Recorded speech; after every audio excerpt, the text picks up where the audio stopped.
మీ ఎలాంటి వ్యాపార ప్రకటనలకైనా వెంటనే మా ఛానల్ సంప్రదించండి. ప్రస్తుతం మనతో పాటు ప్రముఖ ఆధ్యాత్మికవేత్త జ్యోతిషరత్న జ్యోతిష సామ్రాట్ చింతా రుక్మాన్ గదరావు గారు మనతో ఉన్నారు. మాతృదేవోభవ పితృదేవోభవ ఆచార్య దేవోభవ. ఓం నమో మాందేశ్వరాయ నమః. గురుగారు 2026 జనవరి మాసం కుంభరాశి వాళ్ళ పరిస్థితి ఏ విధంగా ఉంటుంది? సంవత్సరంలో మొదటి నెల ఎటువంటి పరిస్థితులు వీళ్ళు చూడబోతున్నారు? ఎటువంటి జాగ్రత్తలు తీసుకుంటే అద్భుతంగా ఉంటుంది?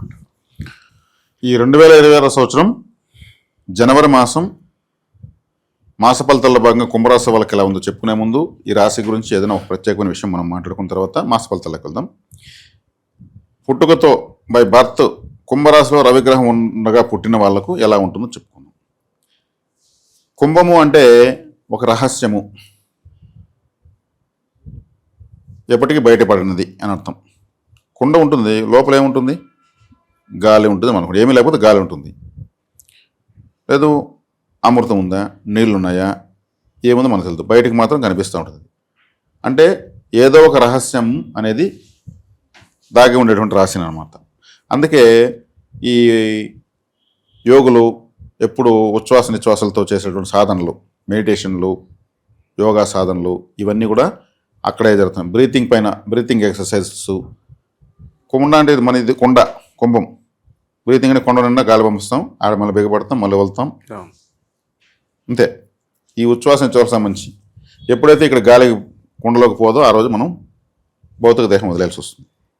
ఇది శనేశ్వర రాశి, కాలపురుషుడికి 11వ రాశి. ఇక్కడ రవిగ్రహం ఉన్న వాళ్ళు తండ్రికి సంబంధించిన రహస్యాలను దాచేస్తారు. తండ్రికి అంటే ఈ రాశిలో ఏ గ్రహం ఉంటే ఆ గ్రహ సంబంధ రహస్యాలు వీళ్ళ దగ్గర ఉంటాయని అర్థం.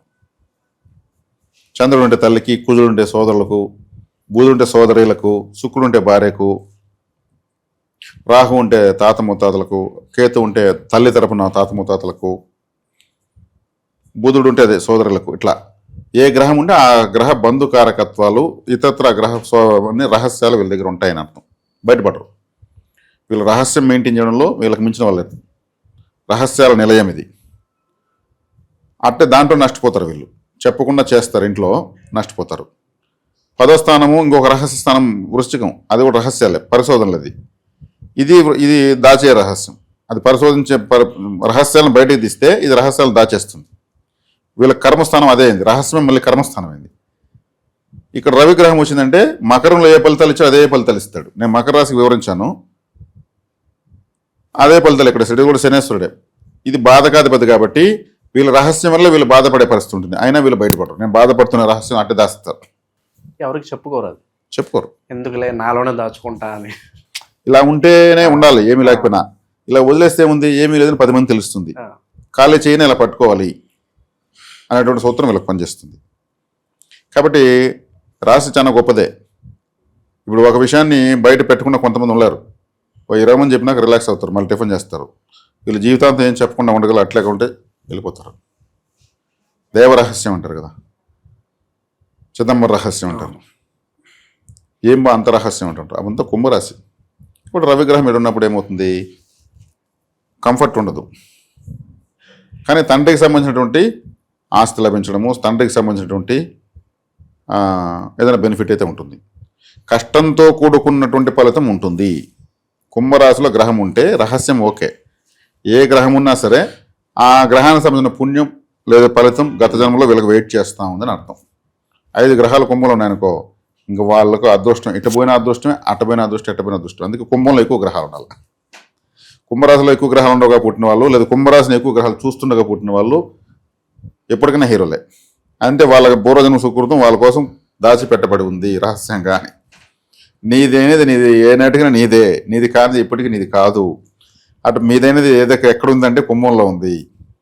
కుంభరాశిని ఏది చూడలేదు, ఏ గ్రహం లేదు అంటే వాళ్ళకి అటువంటి అదృష్టాలు లేవని అర్థం.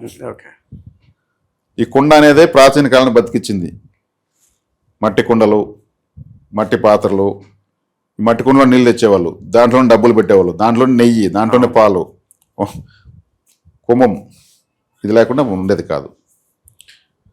కాబట్టి కుండల్లో పాలు నీళ్ళు ఉన్నటువంటి కాలం ఎంతో జరిగింది. ఈ మధ్యకాలంలో అల్యూమినియం వచ్చింది, ఏదో మెటల్స్ వచ్చాయి, కానీ వాటిని కూడా మనము కుండతోనే పోల్చుకుంటాం. అదే దాన్ని కూడా కుండ అంటాం, కాకపోతే మట్టి ప్లేస్లో అది మారింది. కాబట్టి ఈ రాశిలో రవిగ్రహం ఉంటే ఈ విధమైన స్థితిగతులు ఉంటాయి. తండ్రికి సంబంధించినటువంటి ప్రభుత్వ సంబంధ రహస్యాలు, అడ్మినిస్ట్రేషన్ సంబంధ రహస్యాలు ఉంటాయి.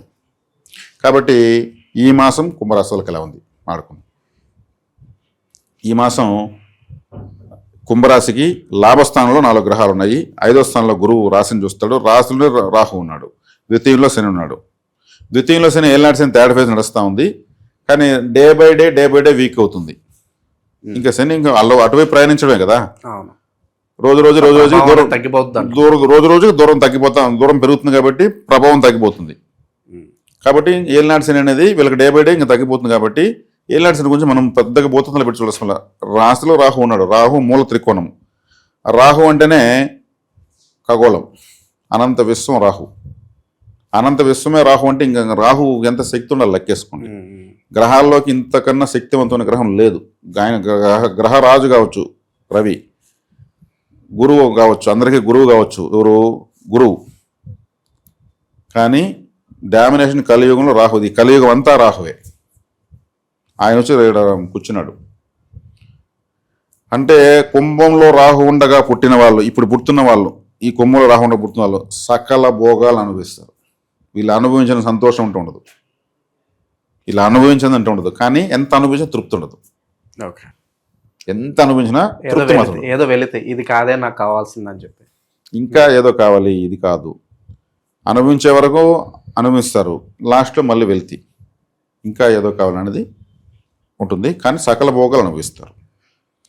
కుంభంలో గతంలో 18 సంవత్సరాల ముందు కుంభంలో రాకుండా పుట్టిన వాళ్ళు ఇప్పటికి 18 సంవత్సరాలు ఉంటుంది. ఇంకా ఫ్యూచర్లో వాళ్ళు చాలా గొప్ప వాళ్ళు. 18 ఏళ్ళ ముందు జన్మే వచ్చాడు ఏకంగా ఆయన. ఇప్పుడు మళ్ళీ ఒక బెనిఫిట్ ఇస్తాడు. ఇప్పుడు కంపల్సరీ ఇస్తాడు కొమ్ములో రాకుండా పుట్టిన వాళ్ళకు. కాబట్టి కొమ్ములో రాహు ఉండగా సకల భోగాలు అనిపిస్తాడు. కొమ్ములో శుక్రుడు ఉండగా సకల భోగాలు అనిపిస్తారు. గురువు ఉండగానే వస్తుంది. ఏ గ్రహం ఉన్నా బెనిఫిట్ వస్తుంది. కాస్త బాధ ఇచ్చి బెనిఫిట్ వస్తుంది. ఇది రవిగ్రహం ఉంటే కూడా తండ్రికి సంబంధించిన మీద ఒకటి దక్కుతుంది. మనం గత జన్మలో సంపాదించి పెట్టుకుని ఎక్కడ రహస్యంగా దాచబెట్టుబడి ఉంది మన జాతకంలో అంటే కొమ్ములో దాచబెట్టుకుని ఉంటుంది. నాకు నా జన్మ జాతకానికి కుంభరాశిని 3 గ్రహాలు చూస్తాయి. కుంభము అక్కడ రాహు ఉన్నాడంటే అనంత విశ్వం అని చెప్పాను కదా, ఖగోళం అని చెప్పాను కదా. నాకు కూడా జ్యోతిష్యం వచ్చింది. ఖగోళ శాస్త్రం కదా జ్యోతిష్యం అంటే. నాకు నేను పరిశీలించుకుంటే తెలిసింది. ఇలా కంపేర్ చేసుకోవచ్చు చూస్తున్న వాళ్ళు. కాబట్టి కొమ్ములో రాహు మంచోడు. నాకు జన్మలో రాహు ఉన్నాడు ఏదో చేస్తాడు కాదు. మీరు కరెక్ట్గా కానీ ఆలోచించుకోగలిగితే, దుర్గారాధన చేయగలిగితే, దుర్గాదేవి యొక్క ఆరాధన, మీ గ్రామదేవత ఆరాధన చేస్తే రాహు యొక్క మల్టీ కలర్స్ మీరు చూడొచ్చు. ద్వితీయంలో శనేశ్వరుడు రోజు రోజుకి మీకు దూరంగా వెళ్ళిపోతున్నాడు. పంచమంలో గురువు రాహుని చూస్తున్నాడు. అడిషనల్గా మళ్ళీ అద్దం పైన టార్చ్ పడినట్టు మళ్ళీ గురువు చూస్తున్నాడు. ఇది బాగుంది. సప్తమంలో కేతు ఉంటే భార్యతో కాస్త చికాకులు ఉండడము, ప్రేమానురాగాలు కలకపోవడము, భార్య పైన పెండ్లైన కొత్తలో ఉన్నంత ప్రేమానురాగాలు లేకపోవడము. ఆ కేతు తలలేని గ్రహం. తలలేనప్పుడు వశీకరం రాదు. జనరల్గా న్యూట్రల్గా ఉండడము, మరీ పూసుకొని రాసుకొని అవసరాన్ని మించిన ప్రేమలో చూపించడం అంత ఏమి ఉండదు. జనరల్గా వయసుల వారిగా అది హావభావాలు వస్తాయి. ఈ వ్యయంలో ఉన్నటువంటి లాభంలో ఉన్న గ్రహాలు 4 జనవరి 17వ తారీఖు వరకు ఉంటాయి. వ్యయంలోకి వస్తాయి. వ్యయంలోకి వచ్చినప్పుడు కూడా ఉచ్చస్థితి గ్రహం ఒకటి. ఈ రవి అక్కడికి వస్తే మకరంలోకి ఆయన సరిగ్గా పనిచేయడం చెప్పాను. అదేవిధంగా బుధుడు శుక్రుడు రావడం మంచిది. వ్యయంలోకి శుక్రుడు 12వ ఇంట్లోకి వచ్చినప్పుడు కంఫర్ట్ ఎక్కువ. బుధ శుక్రులు మంచిదే. బ్లాక్ అయిపోయిన ధనం కావచ్చు, ఇప్పటి వరకు పెండింగ్లో ఉన్న పనులు కావచ్చు, వాటికి కొంత మూమెంట్ వచ్చే అవకాశాలు కనిపిస్తున్నాయి. ఖచ్చితంగా వస్తాయి. అంటే ఇప్పుడు నేను చెప్పినాను ఈరోజు ఈ వీడియో వినేసిన మరుసటి ఏం రావు చెప్తున్నా. అంటే ఆశపడతారు మనకు వెంటనే వస్తాయన్నారు చెప్పాడు కదని. దానికి ఎందుకంటే శనేశ్వరుడు రోజు రోజు దూరంగా వెళ్తున్నాడు కాబట్టి దాని ప్రాసెస్ స్టార్ట్ అవుతుంది. మనము వరి పైరు నాటుతాము, అది ప్రాసెస్ 3 months కంతా ప్రాసెస్ వచ్చేస్తుంది. నాటేసి మరుసటి రోజు బియ్యం రావాలంటే అది బియ్యం కాదు, అది భ్రమ అవుతుంది. కాబట్టి ఈ ప్రాసెస్ అయినా స్టార్ట్ అయింది. శనేశ్వరుడు దూరంగా పోయే కొద్దికి వీళ్ళకి కావాల్సిన దగ్గర అవుతూ ఉంటుంది. ఇక్కడ జన్మంలోనే గ్రహణం జరగబోతుంది తొందరలో. గ్రహణ శాంతి కంపల్సరీ చేసుకోవాలి. అది విదేశాల్లో కనిపిస్తుంది. విదేశాల్లో కంపల్సరీ చేసుకోవాలి. స్వదేశంలో ఉన్న కూడా చేసుకోవడం మంచిది. ఈ రాశిలో జరుగుతుంది కాబట్టి గత సంవత్సరం కూడా ఇక్కడే జరిగింది. కాబట్టి రవిగ్రహం ఎంటర్ అయినప్పుడు అవుతుంది.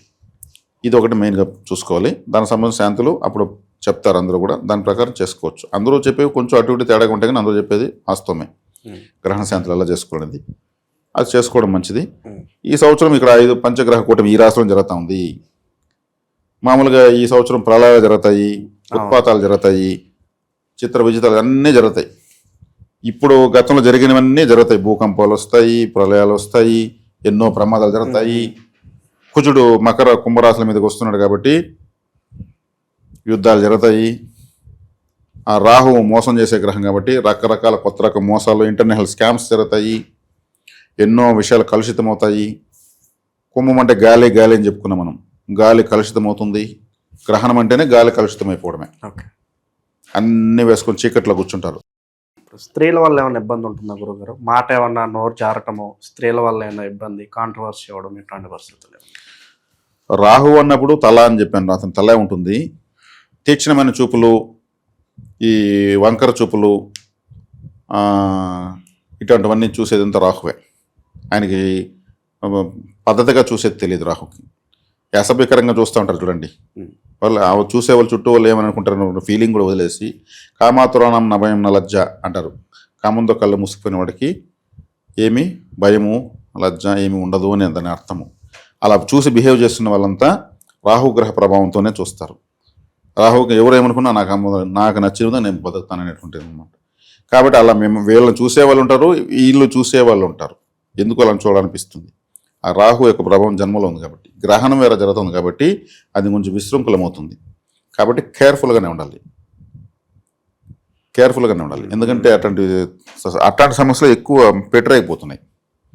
రాహు జన్మలో తను ఎలా ప్రవర్తించాలో అలా ప్రవర్తిస్తాడు. ఎవరు ఏమనుకున్నా నాకు అవసరం లేదు, నేను ఎలా ఉండాలో అని అనుకుంటాను అంతే. అంటే వయసుతో నిమిత్తం లేకుండా మిస్బిహేవింగ్ చేసేవాళ్ళు కూడా రాహు యొక్క ప్రభావమే. మిస్బిహేవింగ్ అంటే రాహు. ఇప్పుడు సూర్యుడు అంటే అహము గర్వము, కుజుడు అంటే దూకుడు మాస్ గొడవలు పడ్డము, బుధుడు అంటే అవకాశం తగినట్టు ప్రవర్తించడము, శుక్రుడు అంటే అందంగా ఉండాలనుకోవడము, చంద్రుడు అంటే సుకుమారంగా ఉండాలనుకోవడము, గురువు అంటే పద్ధతిగా ఉండాలనుకోవడము, శనేశ్వరుడు అంటే ఆయన సాధారణంగా ఉండాలనుకోవడం, సాధారణ దుస్తులోనే ఉంటారు ఎంత డబ్బు వచ్చినా శని ప్రభావం వాళ్ళు. కేతు అంటే ఎక్కువగా విభూదులు కుంకాలు అవన్నీ పెట్టుకుంటేనే బయట పోవాలి, లేకపోతే మన ఏం జన్మ అనుకునేవాళ్ళు భక్తి జ్ఞాన వైరాగ్యాలతో ఉంటారు. రాహు అంటే ఈ వంకర టింకర్ అన్నీ రాహువే. ఈ ఏదైనా చెప్తారు అంతా గోడ దూకుడు ఎవరు అంటారు చూడు, ఏం చేసినా కూడా అడ్డదొడ్డంగా చేసేవాళ్ళు. ఇప్పుడు కొంతమంది నేను చూస్తున్నా మెట్రో స్టేషన్ ఇక్కడ మనం మెలకు దిగిపోతుంటాం, వాడు 4-5 మెట్లు ఎగురు దూకుతా పోతుంటాం. ఆడవానికి అసలు పనే ఉండదు, ఆడపోతే మళ్ళీ ఏం పనే ఉండదు. కానీ 4-5 మెట్లు ఎక్కుతాడు, 4-5 మెట్లు దూకుతాడు, ఫోన్లు అంటూ ఉంటారు. ఇట్లుంటుంది రాహు వ్యవహారం. కాబట్టి జన్మలోకి రాహు వచ్చినప్పుడు దీంట్లో పద్ధతి అయిన వాళ్ళు ఎంతోమంది పుట్టుంటారు. ఇక్కడికి వచ్చినప్పుడు అటువంటి అడ్డదొడ్డమైన వాళ్ళతో ఇలా సమస్య ఉంటుంది. జన్మలో రాహు ఉన్న పుట్టి వేరే గ్రహస్థితి బాగాలేని వాళ్ళు అడ్డదొడ్డంగా ఎక్కువ ప్రవర్తిస్తారు. అంటే ఇక్కడ రాహు ఉన్నంత మాత్రం అందరూ చెడ్డోళ్ళు అయిపోతారు, అందరూ వంకర టెంకర చూస్తారు కాదు. అటువంటి విషయాల వల్ల వీళ్ళకి సమస్య వస్తుంది. అదే రాహు జన్మంలో ఏది లగ్నం ఉంటే ఇప్పుడు కుంభరాశిలో రాహు ఉన్నప్పుడు వీళ్ళకి అటువంటి విషయాలు తారసపడతాయి. ప్రకృతి పలు రకాల అనుభవాలు ఇస్తుంది అంతే. ఇక్కడ మనము ఎవరిపైన ఏదో ఆపాదించడం, గ్రహ స్వభావాన్ని వివరిస్తున్నాం. ఇక్కడ ఈ గ్రహం కొద్ది రోజులకు మళ్ళీ వెనక్కి పోతుంది 12 ఇంట్లోకి. 12 ఇంట్లో పోయినప్పుడు అదే పరిస్థితి. అది బెడ్రూమ్ అన్నాను కదా. అంటే బెడ్రూమ్ అంటే ఒక సంసార జీవితాన్ని గోప్యంగా ఉండాల్సినటువంటి ప్రదేశం కాబట్టి అక్కడ పోయినప్పుడు విశృంఖలత్వం వస్తుంది. అక్కడ పోయి ఈ కన్నింగ్ ప్లాంట్ ఇలా ఉంటుంది గ్రహ సిద్ధాంతం. స్థానాలు మారే కొద్దిగా ఫలితాలు మారుస్తూ పోతూ ఉంటుంది. దాంతో మిగిలిన శుభగ్రహాలు అనుకూలత వస్తూ ఉంటే దానిలో సమస్య రాదు. ప్రతి ఒక్కరికి సమస్యలు వస్తాయండి. కామక్రోధ లోభ మోహం మదమాశ్చర్యాలు ప్రతి ఒక్కరికి ఉంటాయి.